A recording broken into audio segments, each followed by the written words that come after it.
The Galactic Council chamber was the largest room in the entire sector, floating in the deep void between stars. It was made of glass and light, beautiful and terrifyingly fragile. Inside, representatives from 100 different worlds sat in floating chairs. There were the insectoid chitterers, the crystalline vex, and the aquatic lumens. They were all arguing. The war was going badly. The enemy, a machine race called the Silencers, was pushing them back. They were losing planets, resources, and hope. In the center of the room stood High Speaker Xyler. He was tall, with blue skin and 3 eyes. He raised his hands to quiet the noise. "We are losing," Xyler said. His voice echoed in the huge room. "Our energy shields cannot hold against their hacking. Our fleets are scattered. We need a miracle. We need something ancient." A murmur went through the crowd. An old lumen named Commander Glip bubbled a response. "There are no miracles, Xyler, only strategy. And we are running out of strategies." Xyler shook his head. "Not strategy, history. I am speaking of the old records. The legends of the Sol System." The room went silent. Every creature stopped moving. The Sol System was a ghost story. It was a tale told to young recruits to scare them or to inspire them. The legend said that a long time ago, before the Galactic Coalition existed, there was a race called humans. They were small, soft, and fragile. They had no shells, no claws, and no natural weapons. But the legend said they were the most dangerous beings in the universe. They were called the progenitors of war. Another representative, a Vex named Zara, made a humming sound. "The humans? They are a myth, Xyler, a story made up to explain why ancient ruins exist on dead moons. They never existed. If they did, where are they? Why did they vanish?" "They did not vanish," Xyler said firmly. "The records say they left. They looked at the stars and saw something coming. Something worse than the Silencers. They gathered their whole civilization and flew into the dark space between galaxies. They went to hunt the monsters in the dark." Commander Glip bubbled again. "Fairy tales? We need real ships, real guns. Not stories." Just then, a bright red light flashed on the main holographic table in the center of the room. A siren began to wail. It was a low, mournful sound that meant one thing: an intrusion. A young officer ran into the chamber. He was out of breath. "High Speaker. Deep space sensors have picked up a massive signature at the edge of the sector. It is huge." Xyler looked at the hologram. "Is it the Silencers? Have they found us?" "No, sir," the officer said, his voice shaking. "It does not match Silencer technology. It is not stealthy. It is loud. It is moving at sublight speeds, pushing a massive wave of radiation in front of it." Zara the Vex leaned forward. "Show me the data." The officer tapped a button. The hologram changed. It showed a long, thin image of the object. It was not one ship. It was thousands. They were jagged, ugly, and dark. They looked like giant stones rather than spaceships. They were moving in a tight formation, blocking out the light of the distant stars behind them. "Analyze the composition," Xyler ordered. The computer voice spoke, calm and cold. "Analysis complete. The hulls are composed of heavy metals: iron, titanium, and depleted uranium. They are using chemical propulsion. No energy signatures detected. No shields? Chemical propulsion?" Glip laughed, a wet, gurgling sound. "That is primitive. Even our youngest children use fusion drives. This is a remnant fleet. Maybe a drift of ancient junk." "Look at the size," Zara said. "That amount of metal? It would take a planet's worth of resources to build that many ships. Who builds such a fleet without shields?" Xyler stared at the screen. A feeling of dread, cold and heavy, settled in his 3 stomachs.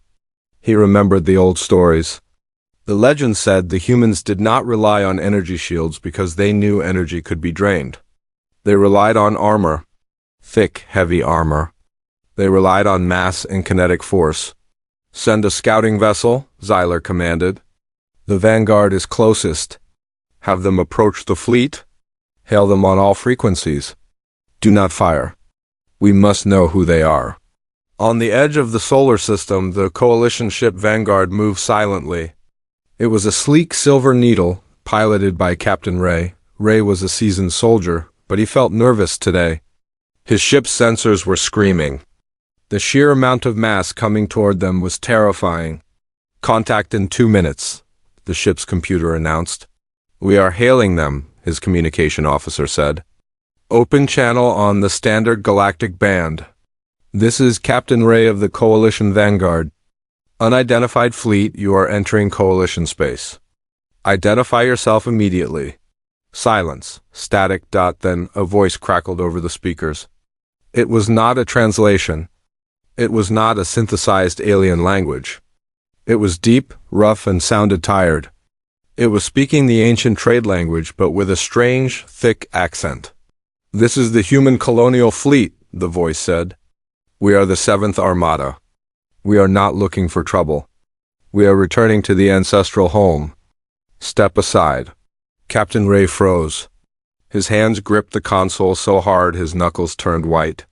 Human? Did he say human? Confirming linguistic pattern, the computer said.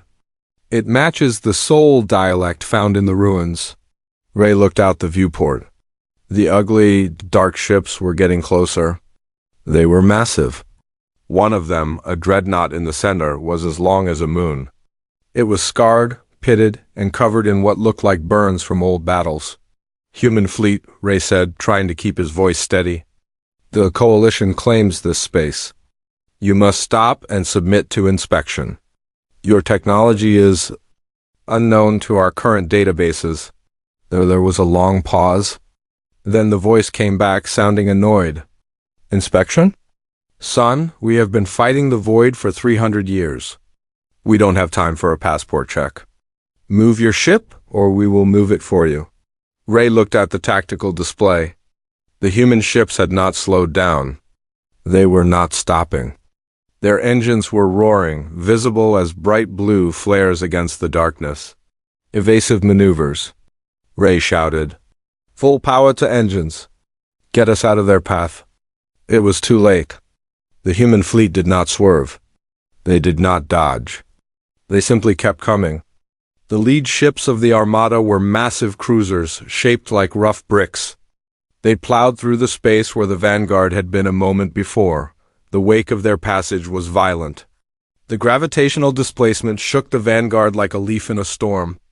Alarms blared. Red lights flashed everywhere. Ray was thrown from his chair. Report? He yelled, picking himself up from the floor. Hull integrity at 80%, the officer yelled back. They didn't fire. They just... The wave of their passing nearly tore us apart. On the bridge of the Vanguard, the crew stared at the main screen in horror. The human ships were not graceful. They were brutal. They were just brute force and metal. They moved like a landslide, unstoppable and uncaring of what was in their way. Back in the council chamber, the transmission from the Vanguard was playing on the main screen. Zyler and the others watched in silence. They saw the massive fleet moving past the tiny scout ship. They heard the voice of the human captain. They are real, Glip whispered, his bubbles turning a pale color.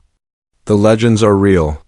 They are not using shields, Zara said, analyzing the data stream. They are using magnetic rail drivers to move debris out of their way. They are generating a magnetic field so strong it is disrupting our sensors. And look at the numbers, Zyler said, pointing a shaking finger at the screen. That is not an exploration fleet. That is a war armada. But why are they here? Why now? The audio from the Vanguard played again. The human voice had said, We are returning to the ancestral home. Soul, Zyler whispered. They are coming back to Earth, but Earth is a barren rock. It has been empty for 1,000,000 years. Maybe they don't know that, Glip suggested. No, Zyler said. They knew. They said they were fighting the void. They are not coming back to visit a graveyard. They are coming back because they have nowhere else to go. The mood in the chamber shifted from fear to confusion. The galaxy had labeled these creatures as legends, demons of the past who destroyed worlds and ate stars. But looking at the fleet on the screen, they didn't look like demons. They looked desperate. The ships were patched up. Some of them looked like they were held together by tape and prayer. "We have to stop them," Zara said. "We cannot let an unknown fleet of that size penetrate deeper into the coalition. If they are hostile, they could destroy us all." "They ignored the Vanguard," Xyler reminded her. "They could have destroyed it easily. They chose not to." "For now," she countered. "But we cannot take that risk. Order the 4th Defense Fleet to the border. Set up a blockade. If they want to enter coalition space, they will have to go through us." Xyler hesitated. Every instinct in his body told him to run, to hide. The old stories warned about this. The humans were not like other races. They didn't fight for resources or territory. They fought for survival. And when humans fought for survival, they burned galaxies. But he was the High Speaker. He had to protect the coalition. "Do it," Xyler said. "Mobilize the fleet, but tell the commanders, do not fire first. Whatever you do, do not fire first." The screen showed the massive Armada continuing its march. The name of the lead ship, painted in big white letters on the side of the hull, became visible as it passed a star. It was an archaic word, simple and heavy: Atlas. Captain Mark sat on the bridge of the Atlas. He looked at the stars through thick, reinforced glass. He was an older man, with gray hair and a scar running down his face. He wore a simple uniform, gray and black. "Status report," he asked. "The path is clear, sir," his navigation officer, a young woman named Sarah, said. "The locals tried to hail us. I told them to move." "Good," Mark said. "We don't have time for politics." "Sir, sensors are detecting a mass buildup ahead," the tactical officer said. "It looks like a defensive line. They are trying to block us." Mark sighed. He rubbed his eyes. He was tired. They were all tired. The fleet had been running for so long. Fighting the silencers in the dark void had taken everything from them. They had lost their colonies, their families, and their hope. This galaxy was the only place left. "They want to play gatekeeper," Mark said. "Fine. Should we power up weapons?" Sarah asked. "No," Mark said. "Not yet. Let them see us coming. Let them remember what fear feels like." He stood up and walked to the front of the bridge. He looked at the tiny dot of light that represented the coalition fleet. It was pathetic compared to the Atlas. "Helm," Mark said. "Stay the course. Don't deviate. Don't slow down. If they don't move, we go through them." "Aye, Captain," the helmsman replied. The Atlas led the fleet forward. Behind it, thousands of ships followed in silence. The galaxy believed they were legends, myths from a forgotten time. But they were about to find out that the humans were very real. And they were very angry. The buffer zone between the empty void of space and the heart of the Galactic Coalition was usually quiet. It was a place of peace, a safe highway for trade ships. But today it was a wall of steel and fire. The Coalition had mobilized the 4th Defense Fleet. Hundreds of sleek, silver ships floated in a tight formation, creating a barrier across the star lane. They were beautiful ships, glowing with blue energy shields. They were the pride of the Coalition's technology. Commander Lisa stood on the bridge of her ship, the Silver Ray. She watched the radar screen closely. Beside her stood her tactical officer, a tall, thin alien named Kale. Kale's fingers flew over his holographic keyboard, inputting data. "They are still coming, Commander," Kale said. His voice was shaky. "No change in speed? No change in course?" Lisa nodded. She was a veteran soldier, but she had never seen readings like this. The enemy fleet did not use the smooth energy signatures of normal ships. They were loud.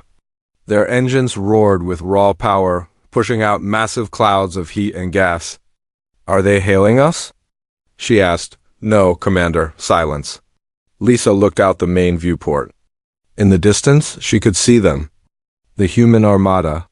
They looked like a storm of jagged rocks.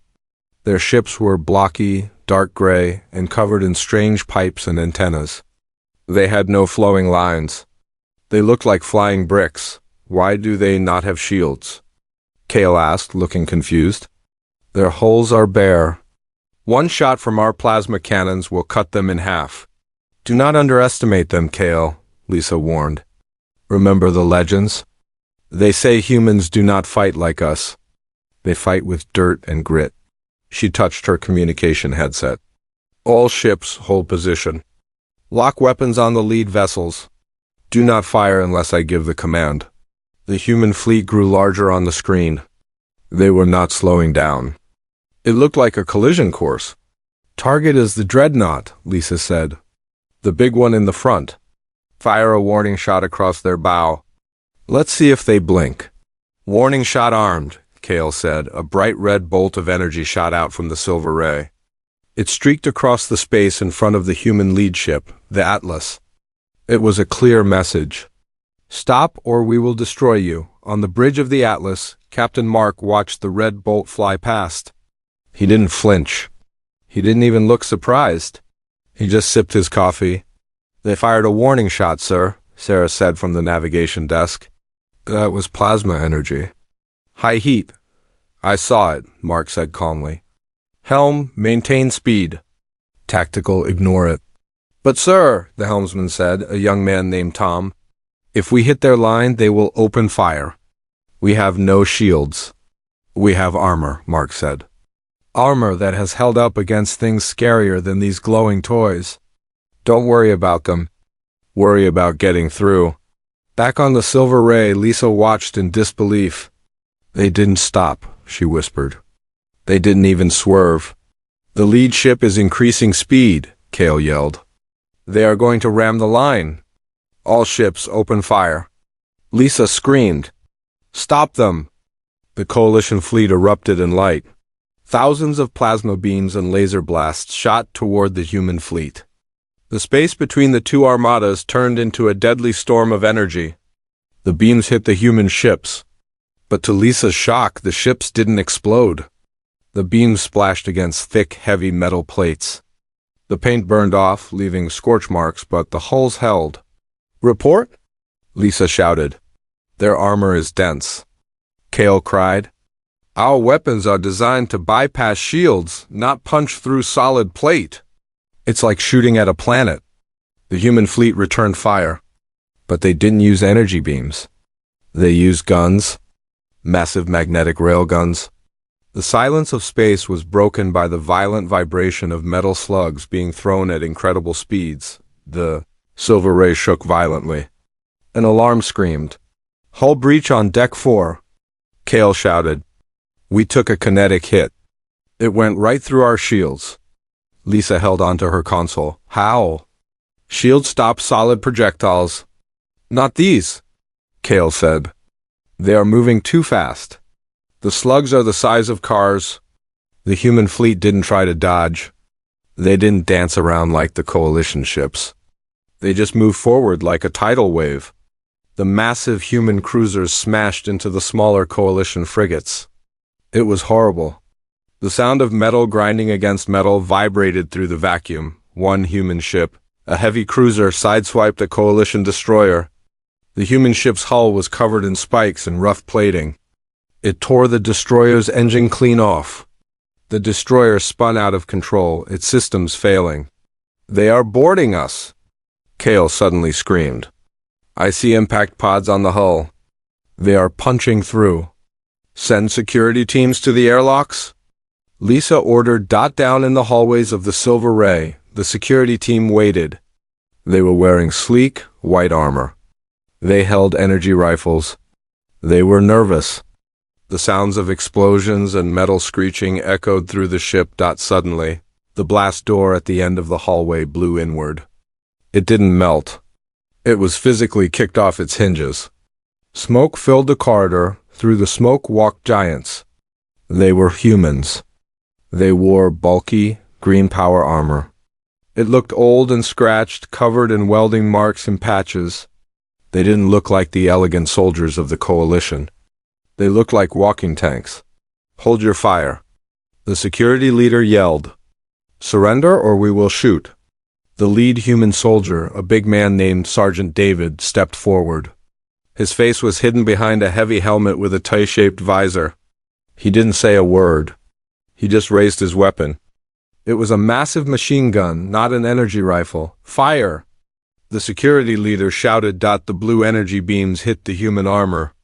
They sparked and smoked, but they didn't penetrate. The armor was too thick. The humans didn't even slow down. David squeezed the trigger. His gun roared. It was a loud, thumping sound. Thud, thud, thud, thud. The big bullets tore through the air. The coalition soldiers, who relied on energy shields for protection, were shredded.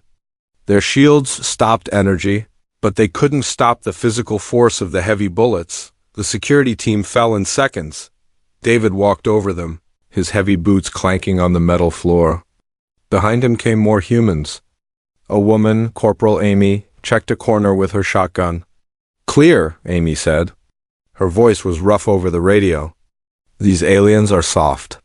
They break too easy. Keep moving, David commanded. We need to disable their engines so the rest of the fleet can pass. Don't kill them all if you don't have to. We just want them to get out of the way. On the bridge, Lisa watched the security camera feed. She saw her best troops being pushed back like children. She saw the brutality of the human weapons. It wasn't clean. It wasn't elegant. It was messy and loud. We can't win a boarding action, Lisa realized. They are too strong physically, and their armor... It's ancient tech, but it works. Commander, the human fleet is breaking through. Caled yelled. They have punched a hole in our line. The Atlas is coming through. Lisa looked at the screen. The Atlas was huge. It was scraping against the Silver Ray, pushing the smaller ship aside. The friction caused showers of sparks to fly into space. The Silver Ray groaned under the stress. Suddenly, a communication channel opened. It was a direct link from the Atlas. This is Captain Mark, the voice came over the speakers. It sounded tired but firm. Stand down, Commander. We are not here to fight you. You started this.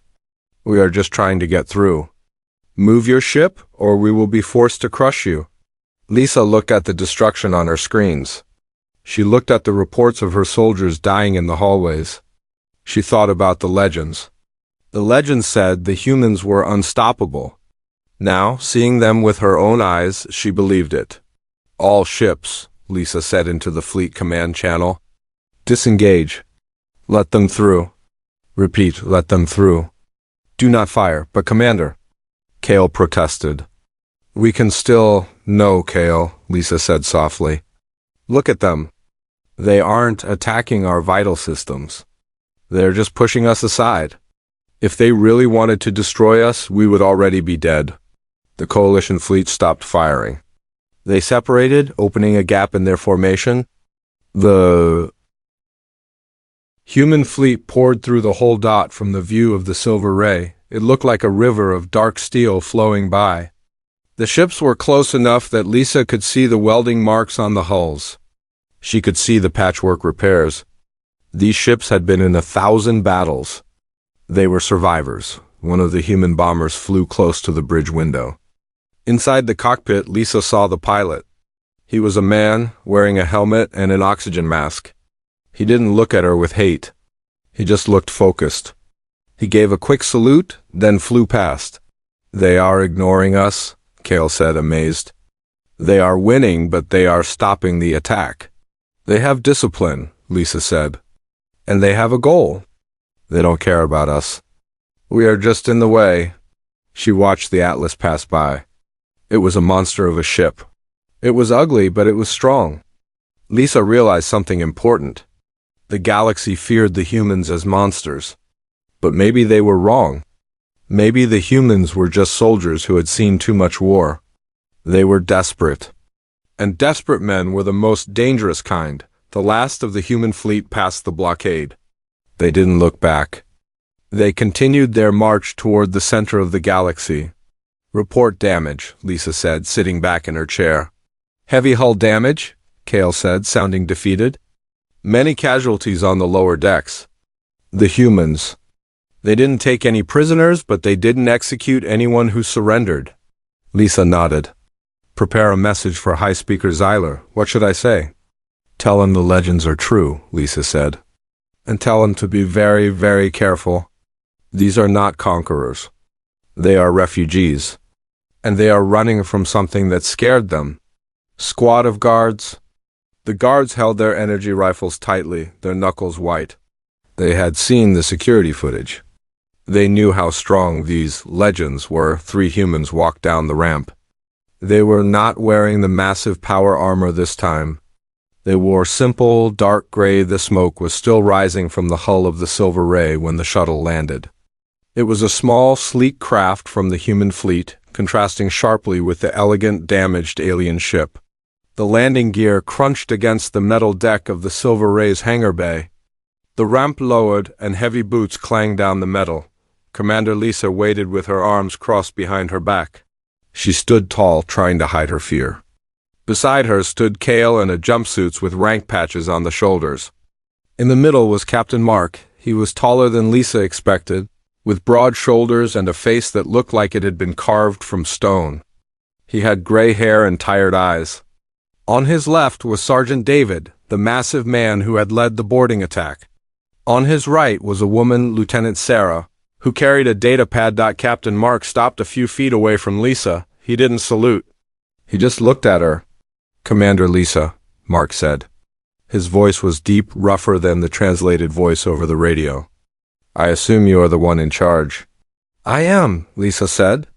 Her voice was steady, but her hearts were beating fast. You have violated coalition space. You have destroyed our ships. You have killed my people. We fired warning shots first, Mark said calmly. You fired to kill. We defended ourselves. And we didn't destroy your ships. We scraped them up a bit, but they are still floating. If we wanted to destroy you, there would be nothing left but dust. Lisa looked at David. The big soldier was scanning the room, his eyes missing nothing. You call that a defense? You boarded us with heavy weapons. We needed to clear a path, Mark said. We are in a hurry. We don't have time for a nice chat at the border. We have somewhere to be. You are heading toward the core worlds, Lisa said.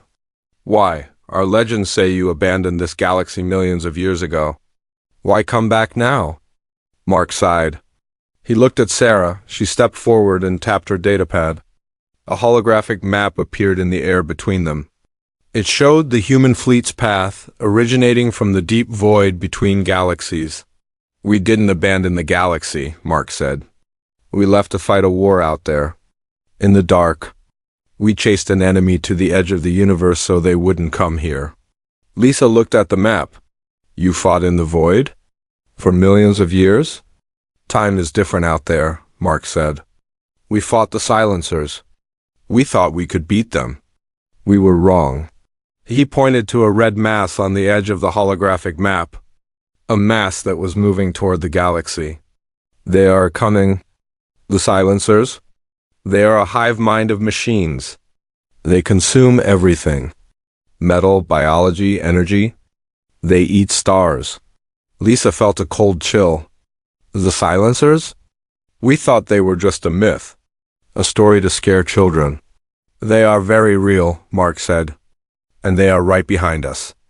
We are not an invasion force, Commander. We are the rear guard. We are holding the door open so our civilians can escape into this galaxy. We are dying so you can live. The silence in the hangar was heavy. Kale looked at the map, his 3 eyes wide. This red mass. It is huge. That is just the first wave, Sergeant David spoke up. His voice was like grinding stones. We have been running and fighting for 300 years. Our ships are old. Our ammo is low. We are tired. We came back here because this is the only place left to run to. Lisa looked at Mark. She saw the exhaustion in his eyes. This wasn't a conqueror standing in front of her. This was a man carrying the weight of a dead civilization on his shoulders. Why didn't you contact us? Lisa asked. We could have helped. We didn't know if you were still here, Mark said. Or if you were them, the silencers can mimic signals. We had to be sure. Suddenly, the alarm on the silver ray began to scream. A red light flashed in the hangar bay. Kale tapped his communicator. "Report, what is happening?" A frantic voice came over the comms. "Commander, sensors detect a drop signature. It's right on top of us. It's not the human fleet." Mark's head snapped up. Silencers. Before Lisa could ask what that meant, the sky outside the hangar bay shields turned dark. A massive shadow descended over the planet. It was not a ship like the humans' rough metal bricks. It was a smooth, black sphere, perfectly silent. It looked like a drop of ink in the water. "Get to the bridge," Lisa yelled. They ran. Mark, David, Sarah, and the aliens ran together through the corridors of the Silver Ray. They could feel the ship shaking. "We have visual on the enemy," Kale shouted as they burst onto the bridge. On the main screen, the black sphere was opening up. Thousands of smaller, spider-like machines were pouring out. They were sleek, silver, and moved with terrifying speed. They didn't have engines. They just glided through space like they were swimming.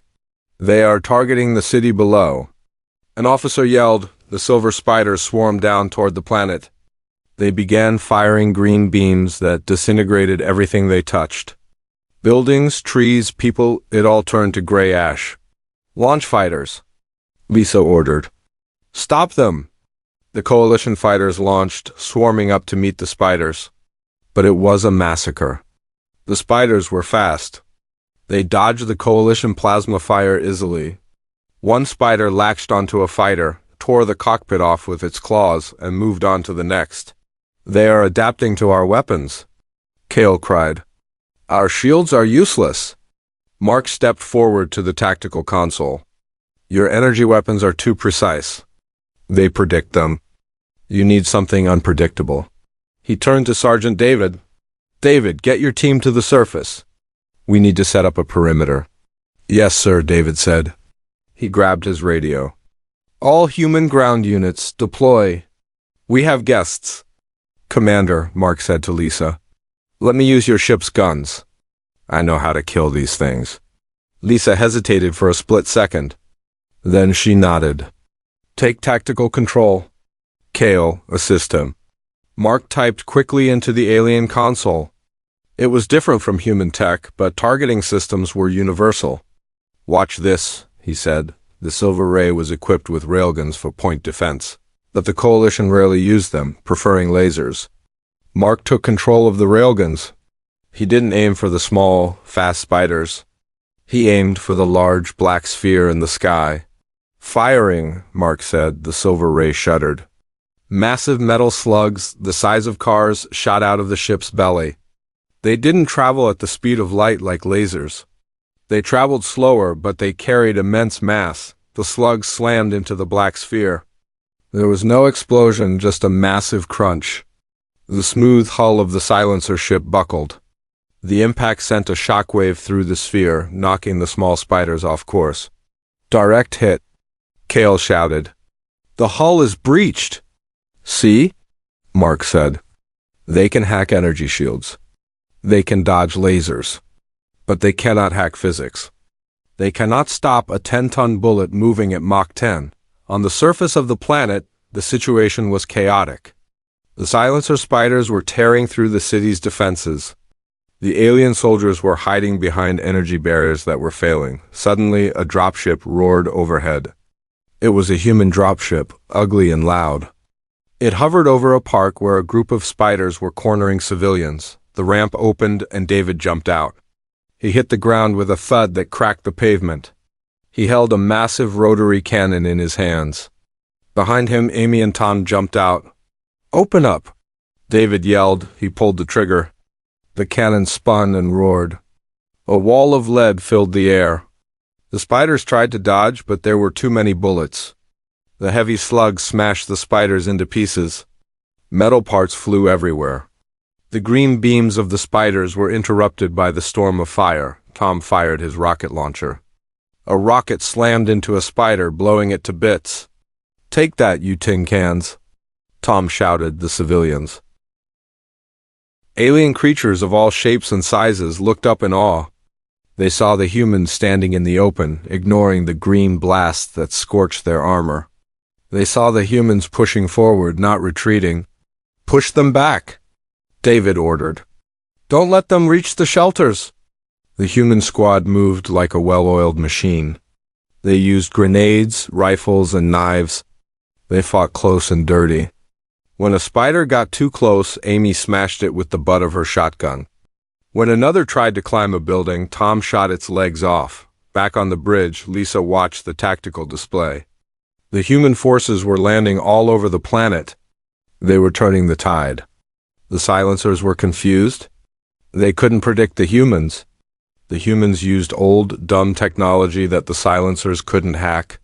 "They are saving us," Lisa whispered. "The demons of legend are saving us."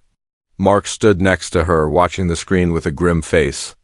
"We aren't demons, Lisa. We are just people who refuse to die. But this is just the start. The sphere you see? That's just a scout drone. The main fleet is coming." Lisa looked at him. "Then we will fight with you." Mark looked at her, a small smile touching his lips.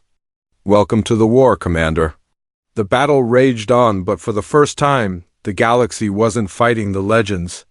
They were fighting beside them, and the legends were terrifyingly good at war. The space above the planet was a chaotic storm of laser beams, metal debris, and explosions. The battle had escalated quickly. What started as a skirmish with a single silencer sphere had turned into a massive conflict. The silencers, realizing their prey was fighting back, had called in reinforcements. Hundreds of black, sleek ships dropped out of the sky, surrounding the battered human and coalition fleets. On the bridge of the human flagship, the Atlas, Captain Mark stood like a statue. He watched the tactical map. Red dots were multiplying rapidly. "Report," Mark said. His voice was calm, but his hands were gripping the railing tight. "The silencer fleet has us surrounded," Sarah said. She was typing furiously at her console. "They are focusing their fire on the coalition ships. Their shields are failing." Mark looked at the main screen. He could see the coalition ships, beautiful and sleek, crumbling under the silencer attack. The silencers used green energy beams that bypassed shields and melted the hulls directly. The coalition ships were sitting ducks. "They are adapting to the coalition's energy weapons," Mark observed. "Every time the coalition fires, the silencers change their frequency. They are becoming immune. What do we do, Captain?" Tom asked from the helm. "Our ships are taking damage too.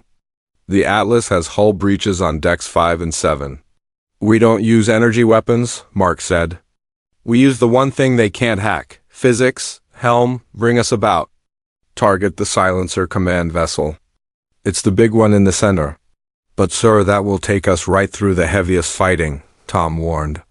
"I know," Mark said. "Full speed ahead. Charge the railguns. Load the kinetic kill rounds. We are going to break their line." Outside, the Atlas turned. Its massive engines roared, pushing the heavy ship forward. It didn't fly gracefully like the alien ships. It plowed through the battlefield like a bulldozer. Smaller silencer ships darted around it, firing their green beams. The beams scorched the Atlas's thick armor, but they couldn't penetrate it. The human ship was built to take a beating. "Range to target?" Mark asked. 10 seconds, Sarah counted down. On the coalition side, Commander Lisa was watching in horror. Her ship, the Silver Ray, was drifting. The engines were dead. The silencers were targeting the bridge. "Report," Lisa yelled. "Shields are gone, Commander," Kale shouted. "They are locking weapons." Suddenly, a massive shadow passed over the Silver Ray. It was the Atlas. The human ship moved between the coalition fleet and the silencers. The Atlas took the hit meant for the Silver Ray. A green beam struck the Atlas's side, carving a deep groove in the metal, but the ship held. "They are shielding us," Lisa cried out. On the Atlas, the lights flickered. "Taking heavy damage on the port side," Sarah yelled. "Ignore it," Mark shouted. "Fire!" The Atlas trembled. The massive railguns along its hull fired in unison. It wasn't a quiet hum like laser fire. It was a thunderous boom that shook the very air in the vacuum. Massive tungsten slugs, weighing tons, shot out across space. They slammed into the Silencer command vessel. The Silencer ship tried to raise its shields, but the slugs were moving too fast and were too heavy. They punched right through the defenses.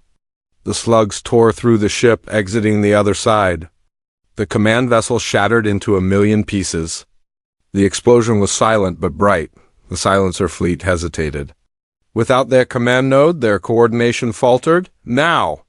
Mark yelled into the fleet channel. All human ships engage. Hit them with everything you have. The human fleet roared to life. They didn't fly in formation. They swarmed. They were aggressive. The human pilots flew their ships like they stole them. They performed daring maneuvers, risking collisions to get close to the enemy. Down on the planet, the ground war was just as intense. Sergeant David and his squad were holding a defensive line near a civilian shelter. The Silencer spiders were endless. They crawled over buildings, poured through streets, and leaped through the air. Reload! David yelled, slamming a fresh magazine into his heavy machine gun. Amy was beside him, firing her shotgun. I am running low on shells, Sarge. Make them count, David replied. He fired a burst, cutting down 3 spiders in a row. We can't let them get past us. There are 3,000 civilians in that shelter. Tom threw a grenade, blowing up a cluster of spiders. They are coming from the sewers. They are everywhere. David looked around. The situation was bad. His squad was tired. They were bleeding. His armor had taken several hits, and his left arm wasn't working well. But he didn't show fear. He was a human soldier. Fear was a luxury he couldn't afford. Suddenly, he saw something on the tactical radar. A large Silencer walker, a towering machine the size of a building, was marching toward the shelter. It had a massive cannon on its back. Amy, look! David pointed. Amy saw the walker. That cannon will level the shelter in one shot. We have to stop it, David said. But our rockets are gone. I still have one, Tom said quietly. He held a tube-shaped weapon on his back. A Hades warhead. It's experimental. David looked at him. That's a nuke, Tom. You'll be in the blast radius. I know, Tom said. He looked at the shelter entrance where alien children were hugging their parents. If we don't stop it, they die. David put a hand on Tom's shoulder. You are a brave man, Tom. Tom smiled sadly. Just make sure they write it down in the history books, Sarge. Tom grabbed the rocket launcher and ran. He didn't run away from the walker. He ran toward it. He sprinted across the broken pavement, dodging green laser fire. Tom, no! Amy screamed. The Silencer walker saw Tom. It turned its massive gun toward him. Tom fired the rocket. The rocket shot out, leaving a trail of white smoke. It hit the walker in the legs, but it didn't explode. It was a dud. Tom skidded to a halt. He looked at the launcher, then at the walker. The walker raised its foot to crush him. No! David yelled. Tom didn't run. He stood his ground. He pulled a grenade from his belt, pulled the pin, and looked up at the machine. For humanity, he whispered. He threw the grenade at the exposed joint of the walker's knee. Then he grabbed his knife and charged the machine. The walker stomped down. Tom disappeared under the metal foot. The grenade exploded. It was a small explosion, but it was enough. The walker's knee buckled. The massive machine lost its balance and fell. It crashed into a building, collapsing on top of itself. The threat was gone. But Tom was gone too. Amy fell to her knees. Tom! David felt a pain in his chest that had nothing to do with wounds. He clenched his jaw. Hold the line, he roared, firing his weapon again. Don't let his death be for nothing. Back in space, the battle had shifted. The Silencers were regrouping. They had a new command. They are launching a massive wave of drones, Sarah said on the Atlas. They are targeting the civilian convoy on the other side of the planet. Thousands of refugees. Mark looked at the screen. The convoy was defenseless. The coalition ships were too far away to intercept. We can't get there in time, Tom's replacement at the helm said. Mark looked at his pilot. Commander Sarah, she was a good woman. She had a family back on the civilian ships. We have to do something, Sarah said. Mark nodded. He knew what had to be done. It was the human way. Sacrifice the few to save the many. Prepare the Atlas for a collision course, Mark ordered. Sir? Sarah asked, surprised. We are going to ram the drone swarm, Mark said. It's the only way to stop them all at once. We will use the ship's gravity well to pull them in and then detonate the engine core. That will destroy the Atlas, Sarah said. Yes, Mark said. Evacuate the crew to the escape pods. I will stay to pilot. I'm staying too, Sarah said firmly. Don't be stupid, Sarah. Go. Without a navigator, you can't calculate the gravity well, she said. You need me. Mark looked at her. He saw the determination in her eyes. He couldn't argue. There wasn't enough time. Fine, Mark said. All hands abandon ship. This is not a drill. Repeat, abandon ship. The crew of the Atlas scrambled. They knew their captain was staying behind. They didn't argue. They trusted him. They poured into the escape pods which shot away from the doomed ship.